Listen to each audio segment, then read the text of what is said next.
Hey everyone, Nick Engvall here. Before we get into today's episode, I want to tell you about some of the people that make the sneaker history community and this podcast possible. It's more important than ever to think about who you give your money to when you're buying clothing to go with your kicks. Our friends at Guilty Goods started their brand with a goal of giving back, especially to the communities that make sneaker culture possible. With every purchase from Guilty Goods, at least 10% of the proceeds are donated to organizations like Big Brothers and Big Sisters, the Susan G. Komen Foundation, the Movement for Black Lives, and many more. You can save 30% on your order by using the code HISTORY at guiltygoods.us. Again, that's history at guiltygoods.us for 30% off, and you can feel good about your purchase knowing you're supporting a meaningful cause. Sneakers are all about presentation, and if you're like me, displaying your kicks at home or in the office is just as important as when they're on your feet. Sneaker Throne makes sneaker display cases featuring customizable LED lights, drop-side cases to showcase the entire side of the shoe, not just the heel or the toe, the whole shoe. They've also got display cases for trading card collectors and hat collectors. To me, it's the perfect way to display your collection. You can save at least 10% on your Sneaker Throne order by using the code HISTORY at sneakerthrone.com.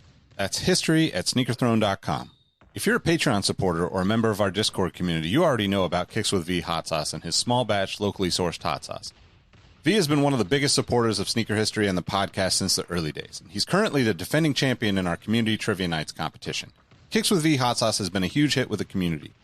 You can save 10% on your order by using the code SneakerHistory10 at kickswithvhots.com. That's SneakerHistory10 at kickswithvhots.com. Now, you're probably here because you like sneakers, and if you join the Discord, you know our community is about so much more than that. Whether it's the marathon-like community calls, trivia night debates, the in-person meetups, or just sharing our favorite experiences, we found that although we have such different backgrounds, we all have some unexpected shared passions. Not only does the entire community look out for each other when it comes to releases, we're like a support group for life in general. You can join the Discord community for free by heading to the show notes of this episode. After you're done listening to this episode, tell someone you like their kicks today. You never know how far a simple compliment can take you, and we all know how good it feels to have someone show their appreciation. Now let's get into today's episode.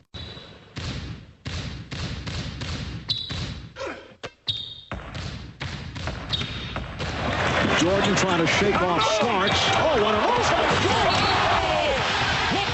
Change with no regard for human life. Final seconds. Bryant for the win. Iverson against Gill. The crowd on its feet. Allen for the win. Welcome to the Sneaker History Podcast. What up, what up? Welcome back to the Sneaker History Podcast. Hey, before we get into today's episode, I want to tell you about a couple of our partners. These are some of the folks that help us keep the podcast going, and they have some exclusive discounts just for our listeners. If you're a subscriber of our YouTube channel, you already know how I love to display my kicks when I'm not rocking them. My friends at Sneaker Throne make sneaker display cases featuring customizable LED lights, drop-side cases to showcase the entire side of your shoe, not just the heel or the toe. And they just released their new hat throne for those that collect fitteds or snapbacks like myself. To me, it's the perfect way to display your collection, whether it's kicks, hats, or both. You can save 10% on your Sneaker Throne order by using the code HISTORY at sneakerthrone.com. That's history at sneakerthrone.com. Now, if you're a Patreon supporter or a member of our Discord community, you already know about Kicks with V hot sauce and his small batch, locally sourced hot sauce. V has been one of the biggest supporters of the Sneaker History Podcast since the early days, and his hot sauce has been a huge hit with the community. V has 2 new flavors that just dropped, habanero coffee and chipotle ginger. My mouth is actually watering just talking about them. He's giving an exclusive discount to our podcast listeners. The first 50 people to use the code SneakerHistory10 will save 10% on their order from kickswithvhots.com. That's SneakerHistory10 at kickswithvhots.com. If you're interested in sponsoring the podcast or becoming a partner with the community, get in touch with us. You can reach us by email at podcast@sneakerhistory.com. Or better yet, tell some of your favorite brands they should be sponsoring our podcast. All right, enough business. Let's get into today's episode. Hey, what's up, everybody? Welcome back to the Sneaker History Podcast. This is Nick Engvall here, and today I've got a special guest, somebody that's going to give a different perspective into the world of sneakers. I have Shoshy Ciment with me, who has been somebody that I've followed and kind of admired her journey along the way in the other side of the business of footwear that we don't really necessarily talk about so much as sneakerheads, but I think that makes her the perfect guest to have on the show. So welcome to the show. How you doing? Hey, I'm great. Thank you so much for having me. Of course. I can't remember when I first kind of connected with you online, but within the last few years, just kind of seeing your journey, and you covering the footwear industry, I always am curious about as somebody who's been lucky enough to work kind of on the creator side, but also on the business side in the footwear world, it's been something that I've wanted to reach out to you for a while and talk to you about, is just like that perspective that you have, which, I think you were with, was it Business Insider previously to Footwear News? Yeah, started out at Business Insider. And I think that's where I first saw a few pieces that you had written or some interviews that you had done. I was like, oh, this is kind of cool. Like, especially because the one thing I always find interesting about footwear is like, there's a lot of old people that like do the numbers and analytics and the business side of the industry that seems so far removed from like the, not necessarily like the sneakerhead community, but just the age range that like drives so much of the business. So it's cool to see you kind of as a new piece of this whole big mix of things going on. But I guess give like a little bit of a background as to like how you got into it and how you got into, reporting and journalism and that kind of thing as well. Yeah, I mean, totally. And I love how you spoke about kind of the old folks in the footwear industry. I think, when we talk about like independent footwear retailers, they're usually, the legacy ones are a lot older, and we affectionately refer to them as shoe dogs. And they're definitely like a crucial part of this whole story, which is the footwear industry. And I think there's a place for all these different characters, which is one of my favorite parts about covering it. But I guess about me, I mean, I always loved writing. I always loved journalism. I knew that that's what I was going to go into. I think I have a different array of interests. So that kind of drew me to, being able to cover and digest different topics. And then with footwear and retail generally, that kind of just happened by chance.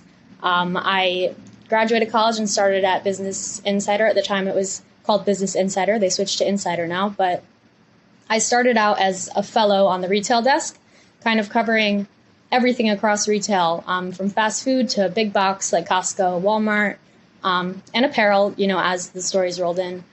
And over time, I just kind of realized through my coverage and seeing the readership and interacting with the community how much of an interest there was in footwear specific stories and, athletic wear companies.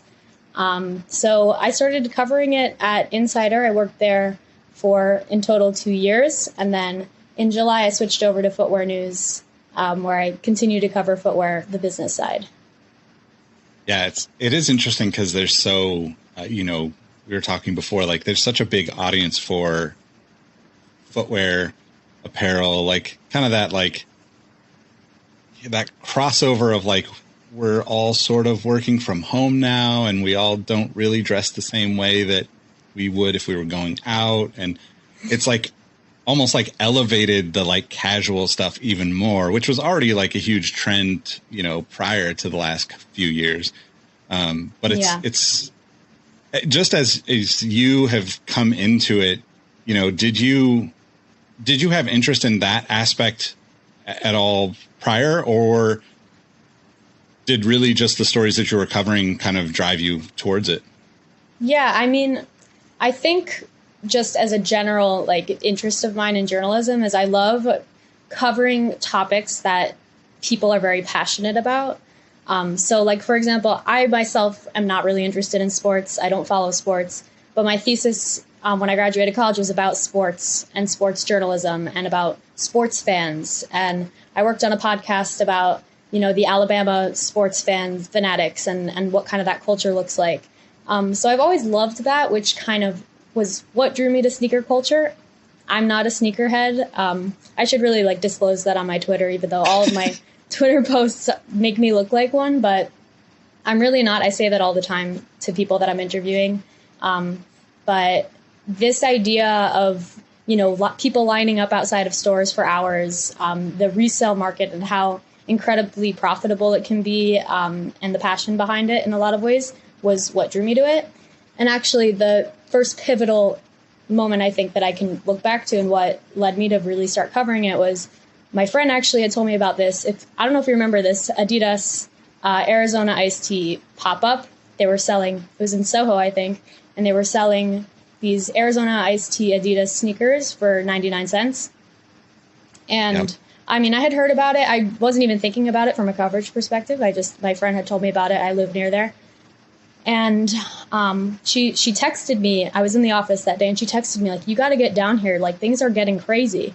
So I told my editor, like, what was apparently stuff was going on. It was retail related. Okay. I was a fellow at the time. And I went down to the pop-up shop, and it had kind of turned into mayhem. There were hundreds, maybe 1,000 people there waiting in line. There was a fight that broke out. People started, like, attacking each other. The police were called. And then it got shut down. And I happened to be there, and I was like the only reporter on the scene because I had happened to know about it. And I ended up like kind of filing all these interviews to my coworker who was in the office. We kind of tag teamed it and then wrote this crazy story that really was like went pretty viral and was cited across the industry, across news. And it was really eye-opening for me because I had never seen anything like that. I didn't think that that's how the day would turn out, but that kind of, opened my eyes to what there is in terms of sneaker culture, how it can sometimes be dangerous, but how there's, a wide audience for it.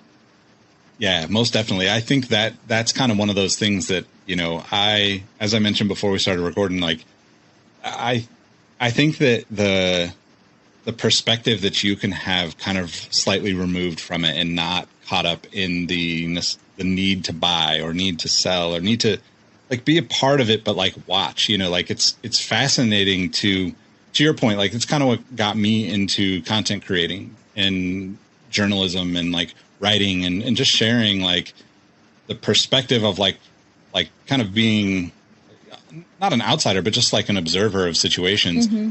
And I think with sneakers, people get so caught up. I mean, that example, right? Like, there's like nothing worth all of that drama that goes on in those situations. Like, just no product is worth that. I don't care if you think that it's worth $1 amount or something. It just doesn't make sense, like, and right. Yet it continues to happen in sneakers and obviously in all sorts of other places with retail over the last couple of years too, with like, the reselling stuff and the PS5s and all these different things where like, it's nice to hear someone that's actually observing without being a part of it too, because I think that makes your message and your stories that much more important, right? Because a lot of times, you could take the 50 people that are on Twitter right now and like, they're also worried about getting that pair that comes out on, whether it's a retail release or a sneakers app thing. And they forget like to think about like the bigger picture and like how this is all playing out in like the rest of your life and in other ways, right? Yeah. And I think to your point, that was kind of one of the things I think that my editors liked about me covering the beat. Like I had introduced it, so it was natural that I was going to be the one writing about it at Insider. But I think, there was a sort of, Insider is not a traditional like sneakerhead outlet. We're not like a complex or even an input or anything like that. So our audience, therefore, is very different. And the way that we were writing these stories was purposely catered to explain things to people who really don't know much about the culture, who want to learn, kind of like an explainer type of style.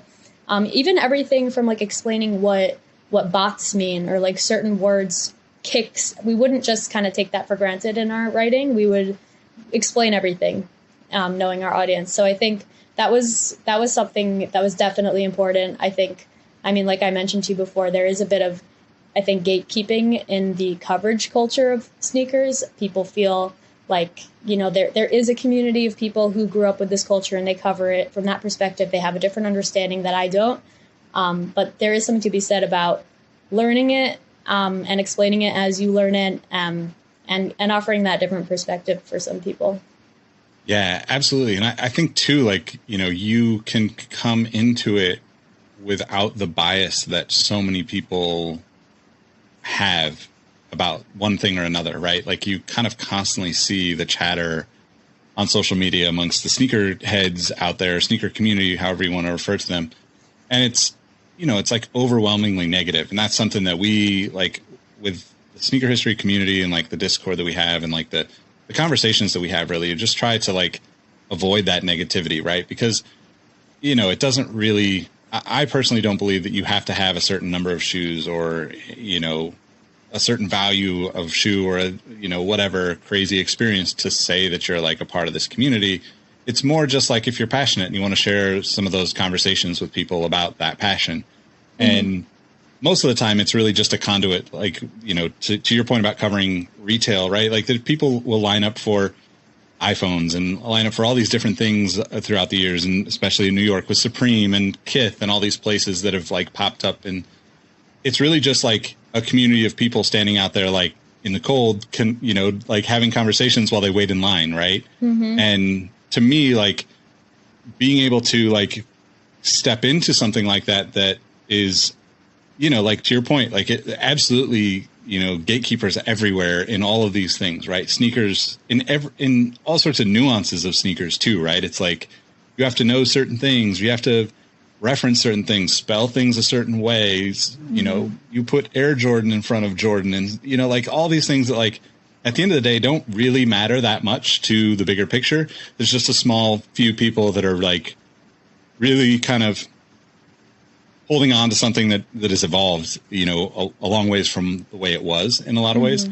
But also I think like there's some, you know, to give credit to some of those people, there's a lot of people that do a good job of kind of documenting those elements of like what happened here and what happened there that hopefully people will learn from. But like to your point about seeing, you know, fights break out and stuff, like clearly, I don't know if some people really want to learn from any of the past. So, but I do think that like that perspective and you having, you know, kind of just getting to learn that as you go is like really valuable in the way that you're able to communicate. And I think like to, you know, the previous generations of even, you know, like retail business owners, like they could learn a lot from having, you know, conversations with people like yourself that get to bring a fresh perspective where it's almost like not encouraged to be new to sneakers in the community of sneakers. That makes sense. Yeah. And I feel like I have seen a shift even in the last few years. I mean, I'm thinking like at Insider, they've been covering it, which is a huge outlet. Obviously, you know, we had that piece in Bloomberg that kind of exploded, I think a year ago, but content aside, you're seeing these like huge publications writing about something that was considered so niche so long ago. And I think, like, to your point, people are, maybe the old school sneaker journalists are holding on to, you know, we get the culture, we get to write about it. But that's obviously shifting. It's an asset class now, as everyone likes to talk about. So everyone, if you're a style reporter, if you're a retail reporter, you have to be writing about this. So it's interesting to see the shift. Yeah. And, you know, that shift is also like just super apparent to me in the number of like consignment / resale stores that are in New York City now, right? Like traditional retail almost doesn't exist. I mean, it obviously doesn't exist the same way that it did, but like it's probably, you know, I don't know what percentage wise, you could probably speak to this better than I can, but like to me, it seems like there are exponentially more resale or consignment stores, secondary market stores than there are, you know, traditional, like, I don't know, Paragon Sports or whatever those like mom and pops or, you know, David Z years ago. Do you think that, like, as somebody who's kind of newer to the whole world of it, do you think that like the people that are embracing that new kind of secondary market, like almost like a gray area of what retail is, I guess, and it's like whatever you can sell, you sell kind of mentality. Do you think there's room for the older generation to actually evolve to that? Or is it just like, you know, I feel like it's almost like, you know, the new kids are here, you're in your, you know, young 20s and you're flipping shoes and you start your store, and now like the quote mom and pop, you know, like to your point, the shoe dogs that have been around for, you know, decades, almost like don't even like, I don't know if it's intentional or if they're just stubborn or if there's even room for them to exist in this new place. What I'm seeing is that I think it's kind of like you got to get on board or it's not going to be a good experience for you. And it's interesting because I was actually in London a few months ago, and I went to Harrods because they had, the traditional massive department store in the center, and they have this floor with sneaker consignment, and it's resale essentially in Harrods. It's called the Edit London, and they just opened it up. And I went there to interview the guy who owns the Edit and also people at Harrods. And for me, that was a perfect example of legacy, old school retail, which is Harrods, embracing this new wave of retail, which is, sneaker resale essentially.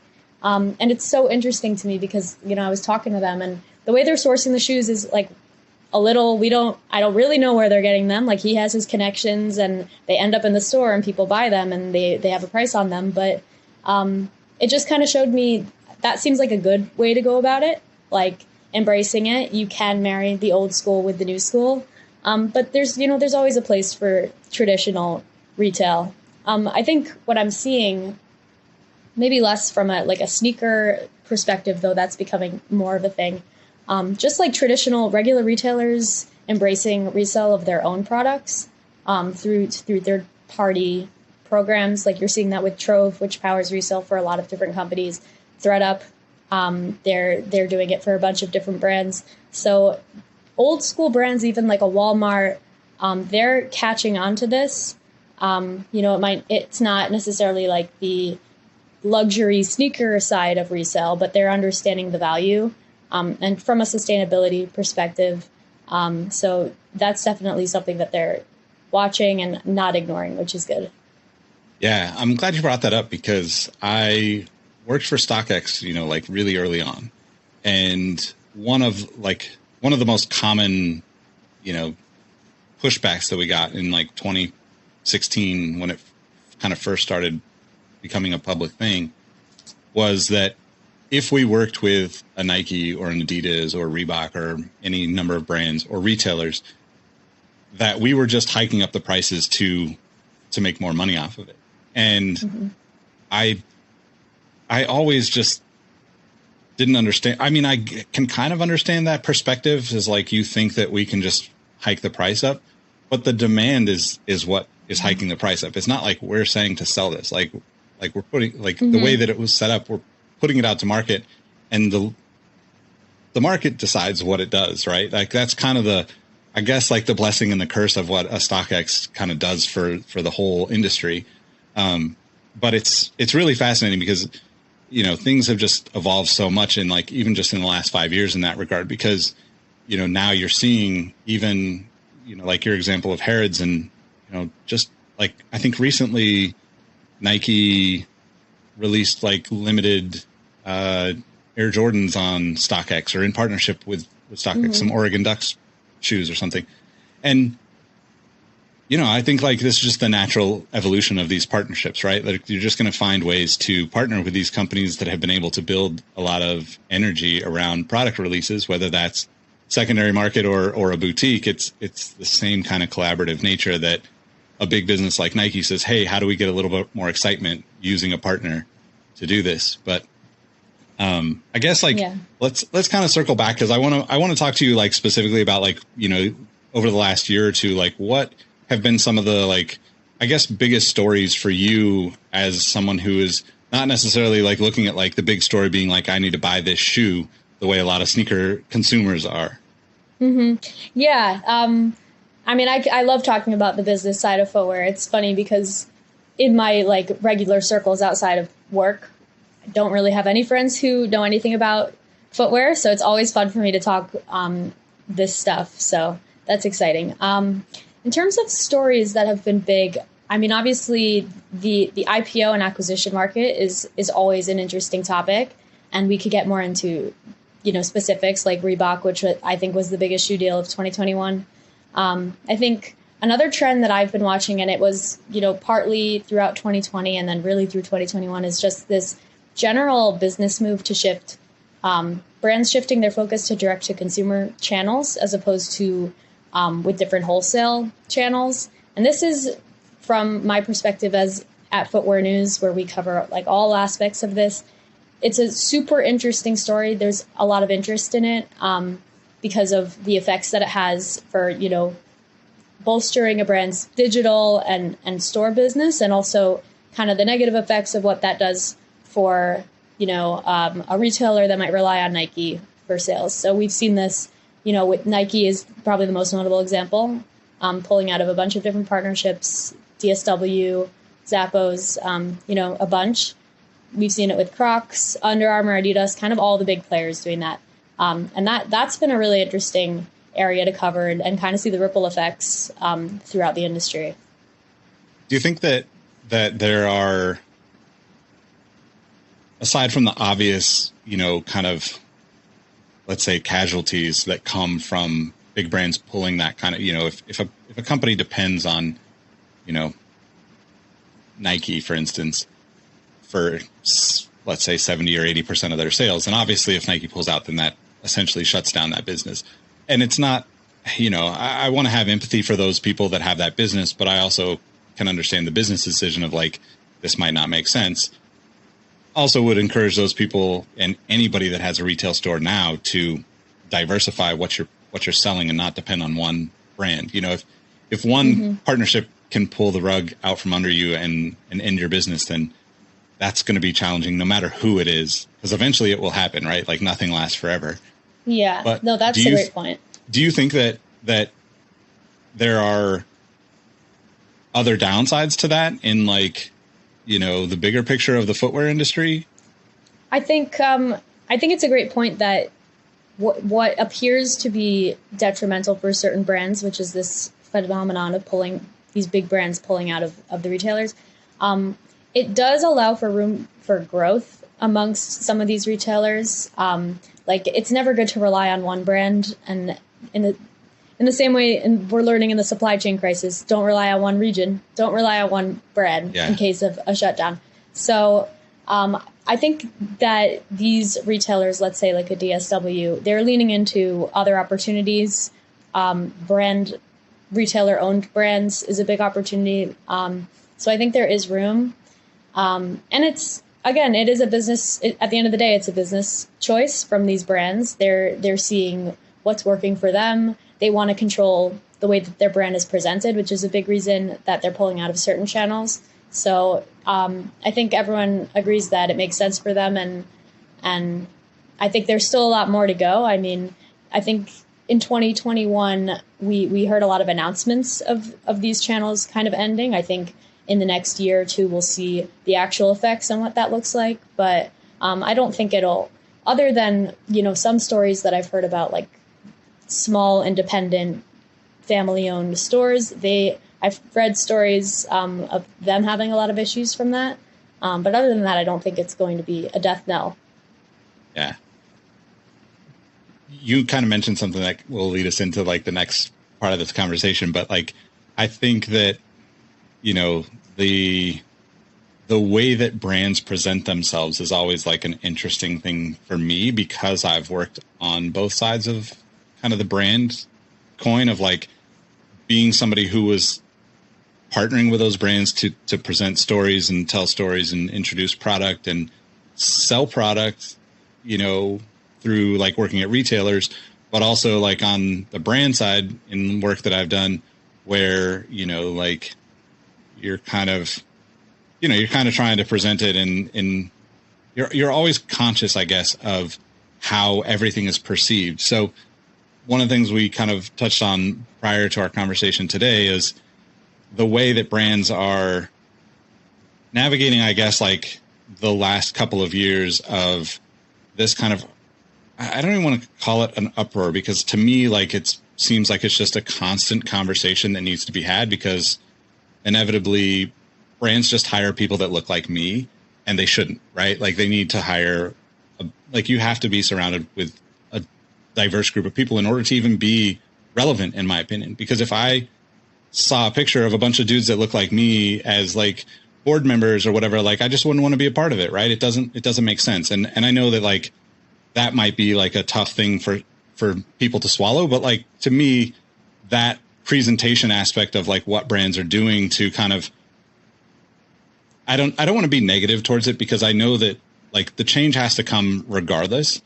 But a lot of times the perception as a consumer is that things are just done to appease, the kind of like the bubble up of the moment that they need to like put out a press release or move somebody around. So in your experience, like kind of covering this, because you've covered the executive level changes and the business changes that happen, do you think that the brands have been, addressing these kind of needs to diversify and get more clear about, who is really a part of their company as to like what they present in the, the planned out pictures, I guess? Right. I mean, this has been like one of the biggest topics in a lot of my coverage.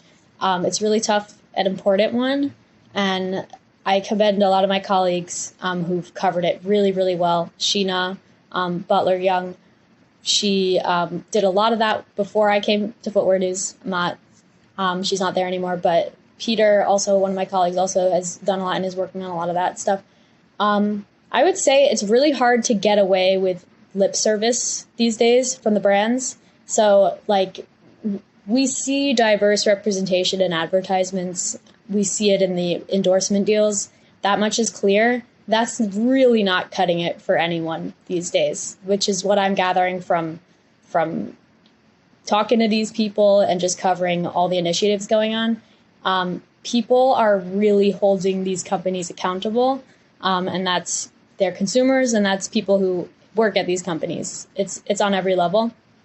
So I think, you have the if you have the representation in all this advertising, a common concern that I hear from people in the brands is we're representing them so much on the front, but on the inside, it's just really not the same. So, you see in the last like year or so, all these milestone reports and goals, companies trying to increase with hiring, with retention, and with promotion. When it comes to people within the company, these are all really important. There are ways to do this better than others. And there are really great experts who know a lot about this topic. And, there are a lot of great organizations helping deal with this issue. I've spoken extensively to Dwayne Edwards at Pencil, who's doing amazing work and really understands this issue better than anyone else in terms of hiring and getting the right talent in the door. So I think that's ubiquitous. Everyone is kind of addressing that's a big issue. I think it's getting better, but obviously there's work to be done, and these brands will be the first ones to admit it. You can look in their SEC filings, and they're admitting it themselves. So, yeah. But I don't know. I think there's definitely a long way to go, but there has been improvements, at least quantitatively. Yeah, it is. It's good too that like to have, like yourself, and you mentioned Peter, who I want to get on the podcast too. Like we text pretty regularly, but we just haven't, I don't know why, kind of thing. But we see all this stuff so much now, thanks to like coverage of what you guys collectively do, right? Like you don't have I kind of just call it the sneakerhead blinders, right? You don't have those on going into this where you're not swayed by, the fancy, shiny object that is the new release kind of thing.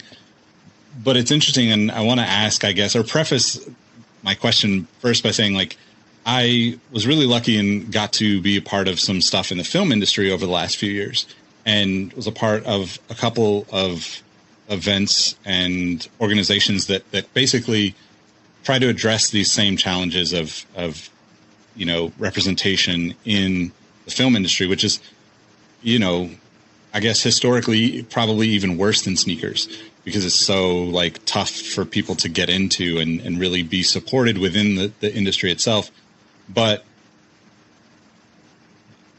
it was really kind of eye-opening for me to be a part of those conversations in that world and see that there are people that are really like a lot of people really trying to push these, kind of just open minds, right? Like open eyes and like let people see what's going on as opposed to like what you see, at face value or, to your point, like the lip service kind of connotation.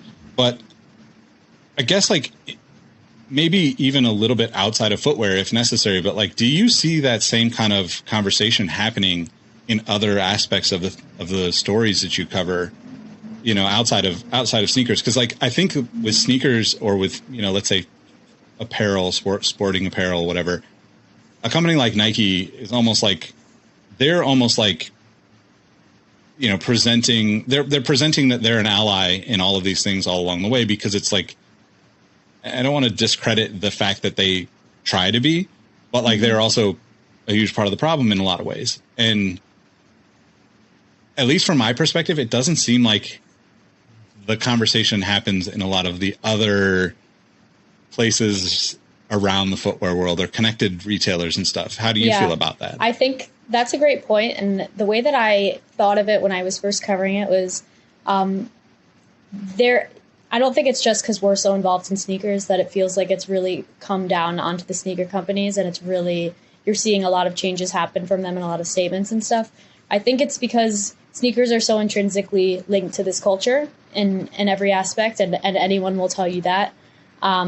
So it becomes even more so important. You know, whereas, you know, another company, or let's say a tech company or whatever, doesn't necessarily have that historical factor there. Not that it's not important, it's equally important, but it just makes the call a little bit different, I think, and it changes the perspective. I still think, though, like across the board, just anecdotally from reading the news and talking to friends, I think it's important everywhere. Everyone's aware and taking note of it. But I do, I don't think it's just because I'm covering it, but I do feel a lot of the pressure on the sneaker companies. They're very motivated, at least externally, it sounds, to change things. So, but that's an interesting question. Yeah, I mean, hopefully they, you know, are continuing to make those changes and, you know, make the entire, you know, industry a better experience for everyone. Because I do think like there's a lot of, I mean, we could get into other nuances about it, right? But like, you know, with sneakers, not only is it coming directly from a culture in almost every way, there's also just like the you know, the shrink it and pink it problems that exist, right, where it's like, like I've been talking about this for 15 years in a public sense. Like, how is this still like an issue kind of? Yeah. Yeah. And I think like the companies that are putting out real substantial initiatives that have tangible impacts are the ones that people seem to be responding to the best. You know, so like obviously monetary donations are great and you're seeing that across the board. But like I'm thinking of like, you know, I think it was the Athlete's Foot launched this program to encourage Black owners of these retail stores, like a new franchise program for them to like launch and develop their own. I think it's called the START program, which you might have heard of. That's like a really, for me, just an example, like a really tangible example of like, we see an issue. There's not a lot of Black ownership of sneaker stores. Here's how we're going to solve it. This is the program. And now we're launching. And it's like that's very refreshing for a lot of people. Also, a lot of companies are posting like updates to their initial announcements. I know Foot Locker did that pretty recently, which is also great. It's them holding themselves accountable instead of making other people hold them accountable. So those are good examples, I think, of the right way to go about it. Yeah, those are definitely great. And I think those are the things too that I guess like just as somebody who kind of is in this like space of like both the business side of footwear and like the sneakerhead side of footwear, I wish that those kind of stories, because you know 90% of the time they come from you or people that you work with, I wish those got as much traction across the sneakerhead, you know, blogs and Instagram accounts. So you got to see more of that, right? Like, I think like those accounts specifically, and not picking on them because obviously everybody's kind of, you know, you're kind of just like whatever the algorithm says is what, you know, your social media team ends up putting out in a lot of ways. But I think those accounts oftentimes report about the, like, for lack of a better term, report about the fire that when it starts, but never talk about the efforts to put the fire out or make that experience better for people. So Right. I'm glad to hear that you are seeing those things, and those two examples are, you know, definitely things that I've seen that are good too. I guess to shift a little bit, you know, I've been a big fan of Reebok for a really long time, so I'm kind of sensitive about this next subject. So, you know, the acquisition, you know, Authentic Brands acquiring Reebok from Adidas this last year, you kind of mentioned as one of the bigger stories. For me personally, it's really been kind of just disheartening to see a brand that had such a history behind it and so many kind of cool marketing along the way, whether you like the shoes or not. Like, they had so many moments throughout the years that made it such a powerful and, like, just well-known brand. And then over the last, you know, 3-4 years, as it came out that Adidas was, like, trying to get rid of Reebok or didn't know what to do with the company and couldn't find, like, that, you know, right place or that right kind of energy for them to keep it going and profitable. I feel like it's been, like, a really, like, long drawn out process to get to the point of, okay, cool, like, Reebok is finally acquired by somebody else.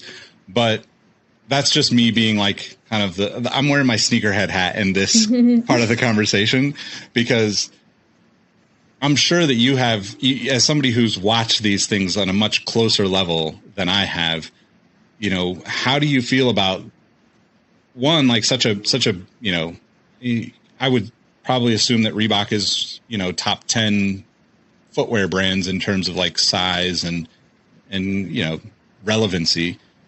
How do you feel about that acquisition, and where do you see it going? And, like, just I guess, like, a little bit of an overview of, like, just covering that over the last couple of years, because I'm sure that you've talked about it a dozen times at least, you know? Yeah. I mean, it's funny because, you know, I covered Reebok a little bit at Insider, and I read the founder of Reebok's book about founding Reebok. It was founded in London, I think, and it was a British brand originally, and he founded it. It was like his family company, and then brought it to America. And the book detailed the whole story of how it's a very interesting, like, if you're into that type of history, really cool read. And I interviewed that founder, and he's really great and has a very active Instagram personality. So he's fun. But that was kind of my first experience covering Reebok. We talked in our interview a little bit about how it's changed, how the hip hop industry kind of made Reebok more popular, and aerobics generally, like, that boom in the 80s made Reebok more popular. And that's in his book. But I mean, I would say how you feel and how you just described how you feel kind of sad about what happened to Reebok in Adidas. And that's exactly what Shaq says if you ever speak to him about Reebok, and he says it publicly. So that's a feeling I think that a lot of people felt. Reebok was this independent brand, and then I think the consensus is kind of what you described, that they lost some of that unique stuff, and that they became less interesting essentially under Adidas. They kind of got morphed into their collection of brands and kind of fell to the wayside. Which is why I think this acquisition is so interesting. And for the record, Reebok, you know, everyone likes to talk about Authentic Brands Group taking up struggling brands. Reebok was not really struggling when it was acquired or announced to be acquired. Their sales were up, I think, 76% in the first half of 2021, which is way ahead of the rest of the industry. So they were doing well, which makes the acquisition really a different one for Authentic Brands Group. They're usually, you know, they picked up Forever 21, they picked up, you know, these Barney's, like, brands that were really struggling.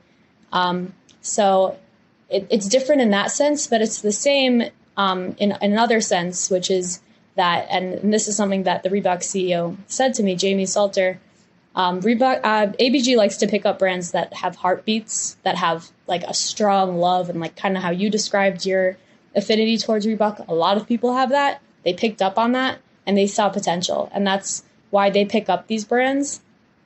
And I think, there's so much potential for Reebok under ABG, which is why I'm really excited about this story, and I think everyone is. They have huge goals. They want to make it a $10 billion brand, I think, in the next 5 years. And they really, they believe they can do it. And the way they're going to do it is by kind of giving the staff that had been under Adidas for so long free reign to kind of do whatever they want with their ideas, their designs, their products. Bringing Shaq back in to retro some of his sneakers and to take some direction there. And that's really exciting for people. As like Jamie Salter said, the CEO of ABG, he used the words, it's going to be bonanza at Reebok. So all the Reebok lovers from years past who are kind of nostalgic for that, it will be, exciting. And I think it's a really exciting brand to watch. I think analysts seem pretty confident in the brand's ability to hit those goals that ABG set out.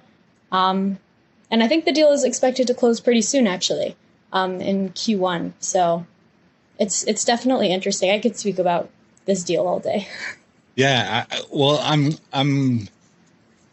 I'm interested to hear a little bit more, I guess, about the Shaq piece to that, right? Because as you talked about before we started recording, his presence in footwear is obviously, somewhat massive, right? Like he's had a huge presence off and on throughout the years in different, maybe not necessarily specifically with his Reebok stuff and the sneakerhead community, but his brands outside of that partnership with Reebok have been a massive part of the footwear industry for many, many years.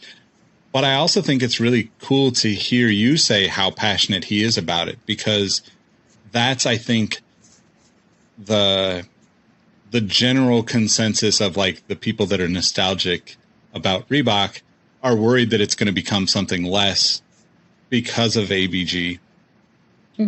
But, to consider that they already have that partnership with Shaq in place and what that could potentially look like if he's more involved, he seems like in my, couple of times getting to interview him, and you could probably speak to this as well, but like, he seems like one of those people that when he gets genuinely excited about a new thing, he likes to be really involved in it. And maybe that's not like I'm the creative director and like I'm in front of the business the way some people do, but like he's super passionate about a lot of these things. So yeah, do you think that like, do you see that being like a big piece of the future for Reebok once this deal does close?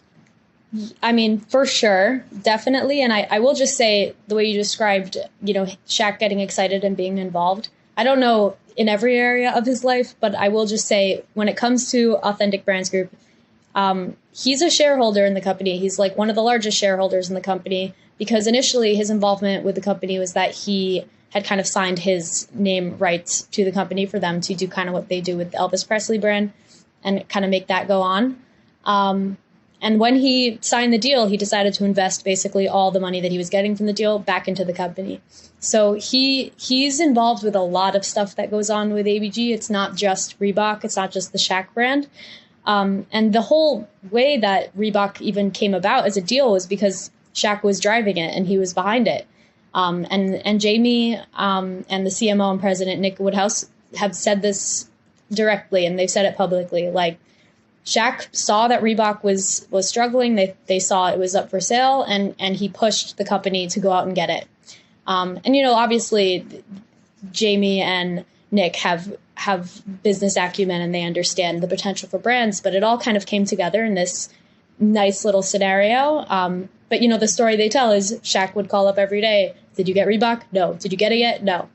And there's a whole, they put in an offer. It wasn't enough. They put in a new offer and eventually they got it. But to this day, they really credit Shaq for pushing that deal through. So it's no doubt will he have involvement in what goes on with Reebok. He understands the brand really well, which is really reassuring. And then in terms of like just running under ABG, I did mention this to Jamie when I was talking to him about this. And I asked him, like, aren't you nervous that if ABG takes on this brand, is there a possibility that it can just kind of be diluted? You know, you're a retail powerhouse. You have so many different brands. Is it just going to be like one of another brand? Like, is it going to be an Adidas situation?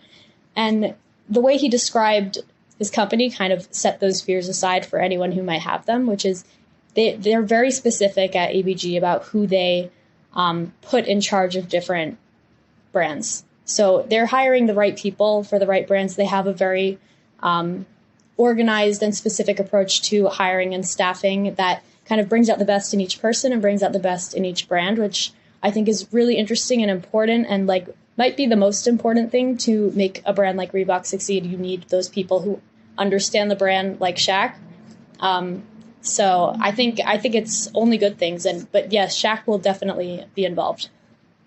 Yeah, that's really kind of awesome to hear, because I think that's hopefully that helps alleviate some of the fears of some of the people that are probably going to be listening to this that are like more like diehard collector and sneaker and like, you know, really like nostalgic about the brand more so than like, you know, the kind of more modern evolution of what it has become, and like the, you know, some of the like collaborations and some of the partnerships that have been announced where it just feels like there's a disconnect between like the legacy product and the future of the brand. And I think that, you know, if you personally like talking to people at Reebok, there's been a lot of confusion about like where the brand goes under the Adidas banner anyway.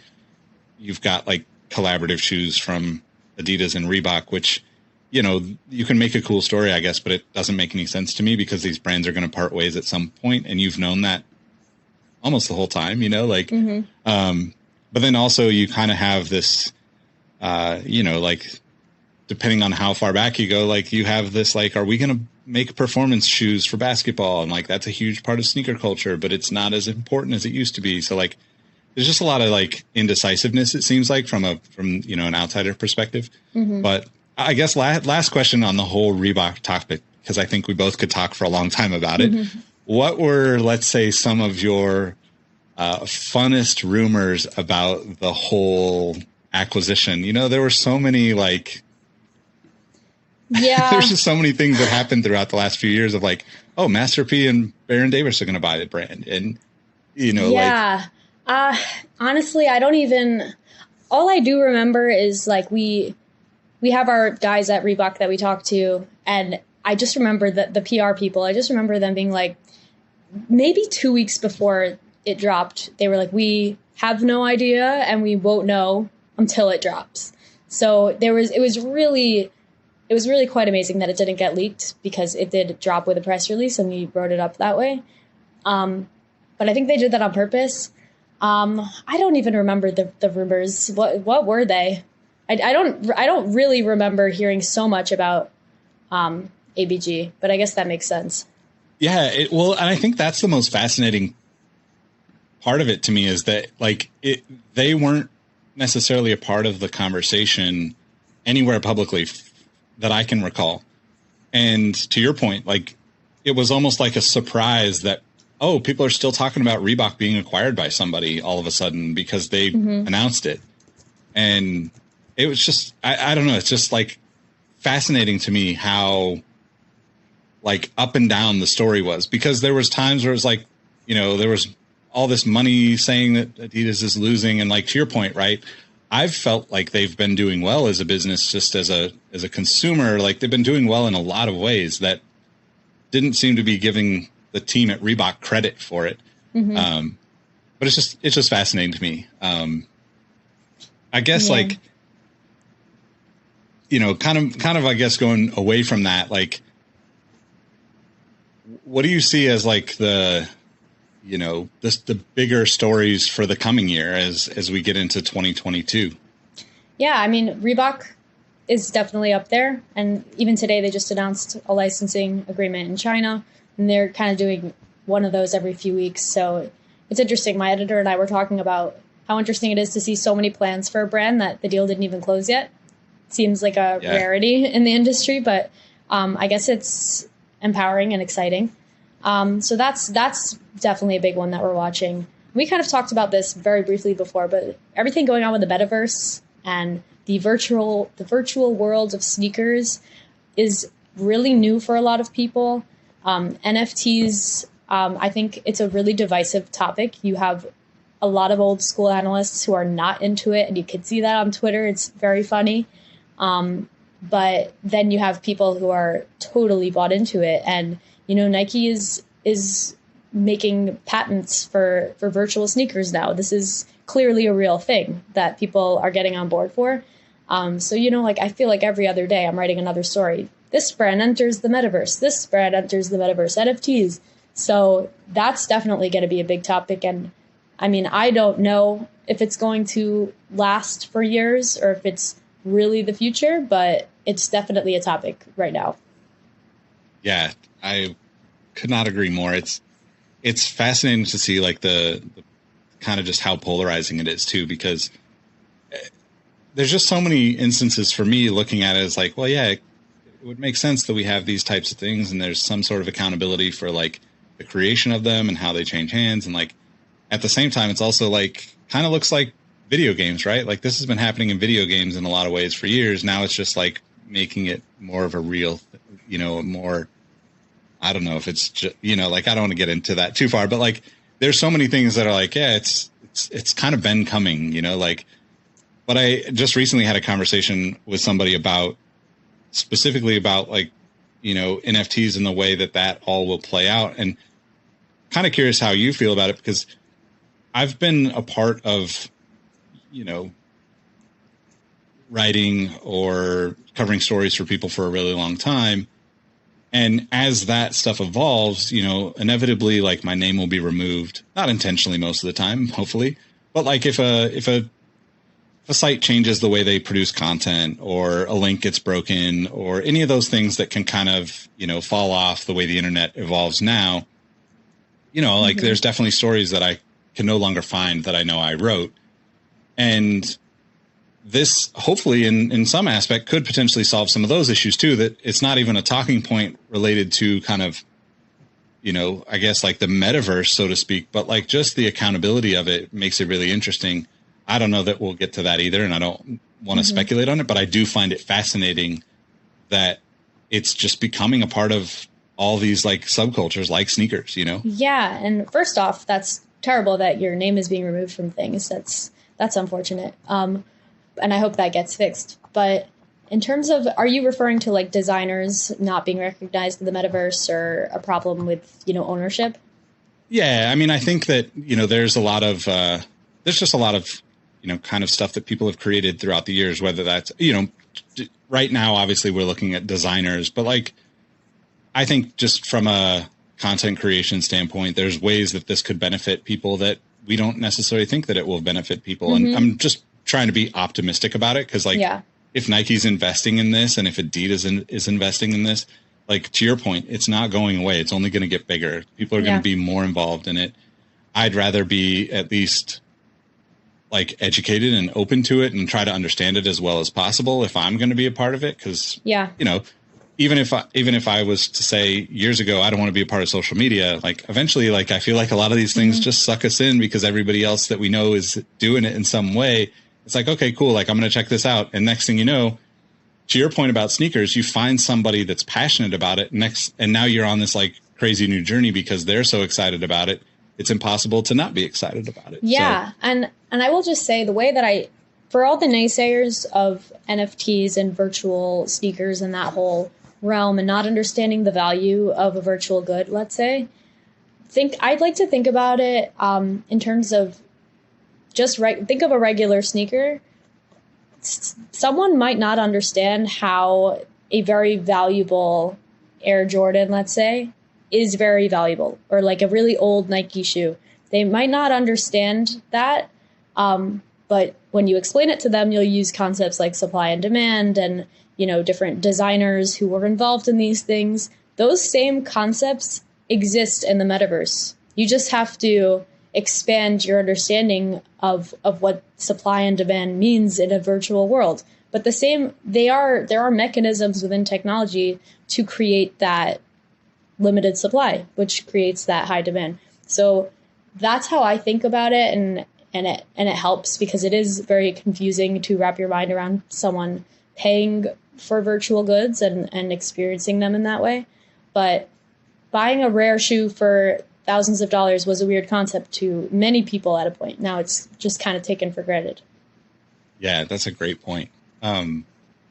So I have one last question, because our audience is very sneakerhead centric and probably spends lots of money on sneakers.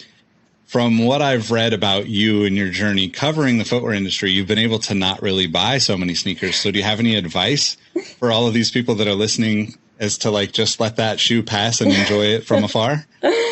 Oh my goodness. Well, I will say I do believe in buying within reason what makes you happy. And if sneakers make you happy, then go ahead and buy them. I know my coworkers are very into shoes at Footwear News, and they have a lot of shoes. I have one pair of Steve Madden gray slip-ons that I rebuy every 5 months. So that's how I live my life. They match with everything, and I like it. But, you know, I think comfort, just from a footwear business industry perspective, comfort is obviously working for a lot of people. And all the shoes I have are comfort focused. The sneakers that I have right now are Hoka's, and they're amazing for walking, running in the city. But if it makes you happy, buy it. But, you know, set your boundaries if it's causing issues for the bank account. Yeah, this is definitely some sound advice. Well, thanks for spending an hour with me and chatting about all this stuff. It's been awesome to talk with you. I want to make sure that everybody can find you. So I guess let them know where to find you on social media and how they can connect with you. Sure. Yeah, you can follow me on Twitter at Shoshy Ciment, SHOSHANA CIMENT. And I'm on Instagram as at Shoshy Sim, SHOSHYCIM. And follow Footwear News. We put out great news daily. Awesome. Thanks again for your time. Thanks everybody for listening. Make sure you give her a follow. And obviously we will catch you on the next episode. Thanks Peace. so much. Hey everyone, this is Nick again. Before you take off, I wanted to thank you for listening to the Sneaker History Podcast. We've revamped our Patreon with new tiers and even more access to exclusive podcasts and other benefits. You can join for as little as $5 a month at patreon.com/sneakerhistory. If you're not ready to jump in and support to keep the podcast independent in that way, consider joining our Discord community. We've got a bunch of fun things going on in the community, including trivia nights, giveaways, access to hundreds of sneaker raffles from around the world, release announcements, most importantly, just good people helping good people get the sneakers they want. We've also teamed up with a few partners to offer our supporters exclusive discounts. You can find some of those in the links for this episode, but even more in our Discord.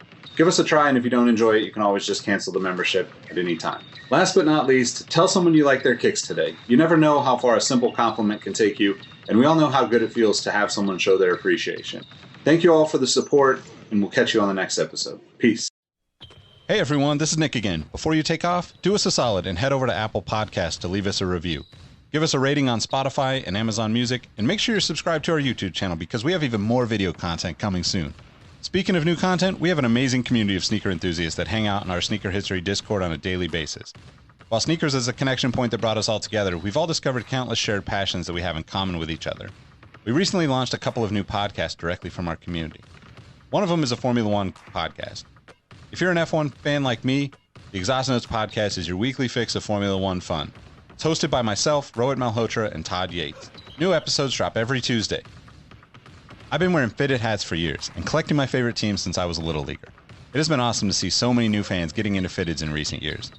Crown and Stitch is our new talk show about fitted hats with Dexter, Keith, and myself, where we talk about fitted hats, snapbacks, throw in some obscure hats because we all kind of like some funky stuff once in a while, don't we? Copping, collecting, and so much more. New episodes drop every Wednesday. Hit the links in the show notes for this episode to give our new shows a listen, and be on the lookout for more new podcasts dropping soon. Last but not least, tell someone you like their kicks today. You never know how far a simple compliment can take you, and we all know how good it feels to have someone show their appreciation. Thank you all for the support, and we'll catch you on the next episode. Peace.